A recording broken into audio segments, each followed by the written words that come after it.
أعوذ بالله من الشيطان الرجيم. بسم الله الرحمن الرحيم. الرحمن علم القرآن خلق الإنسان علمه البيان. الشمس والقمر بحسبان والنجم والشجر يسجدان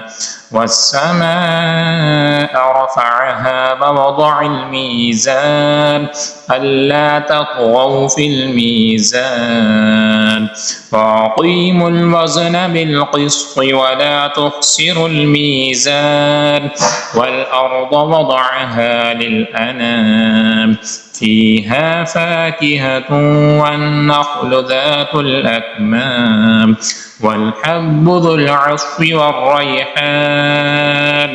فبأي آلاء ربكما تكذبان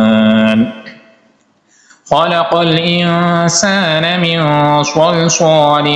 كالفخار وخلق الجان من مارج من نار فبأي آلاء ربكما تكذبان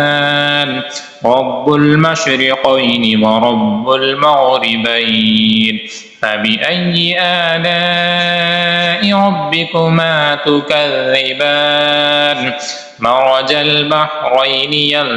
يلتقيان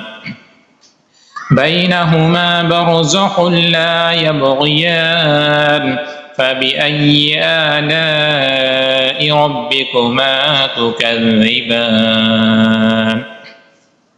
يخرج منهما اللؤلؤ والمرجان فبأي آلاء ربكما تكذبان وله الجوار المنشآت في البحر كالأعلام فبأي آلاء ربكما تكذبان كل من عليها فان ويبقى وجه ربك ذو الجلال والإكرام فبأي آلاء ربكما تكذبان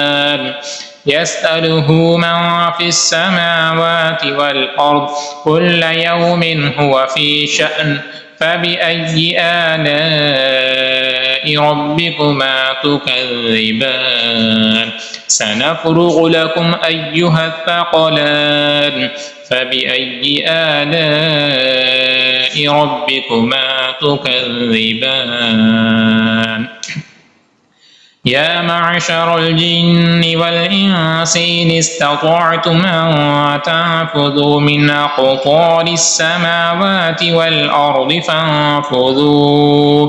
لا تنفذون إلا بسلطان فبأي آلاء ربكما تكذبان يرسل عليكما شواظ من نار ونحاس فلا تنتصران فبأي آلاء ربكما تكذبان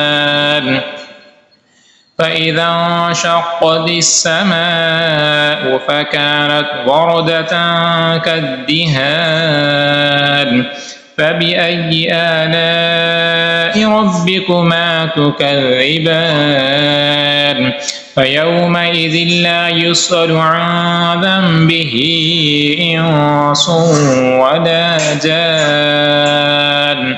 فبأي آلاء ربكما تكذبان يعرف المجرمون بسيماهم فيؤخذ بالنواصي والأقدام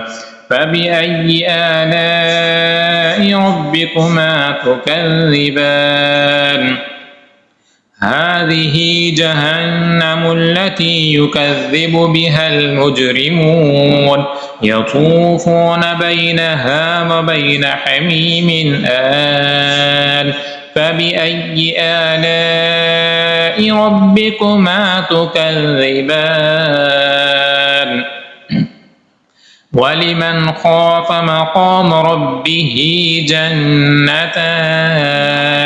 فبأي آلاء ربكما تكذبان ذواتا أفنان فبأي آلاء ربكما تكذبان فيهما عينان تجريان فبأي آلاء ربكما تكذبان فيهما من كل فاكهة زوجان فبأي آلاء ربكما تكذبان متكئين على فرش بطائنها من استبرق وجنى الجنتين دان فبأي آلاء ربكما تكذبان فيهن قاصرات الطرف لم يطمثهن إنس قبلهم ولا جان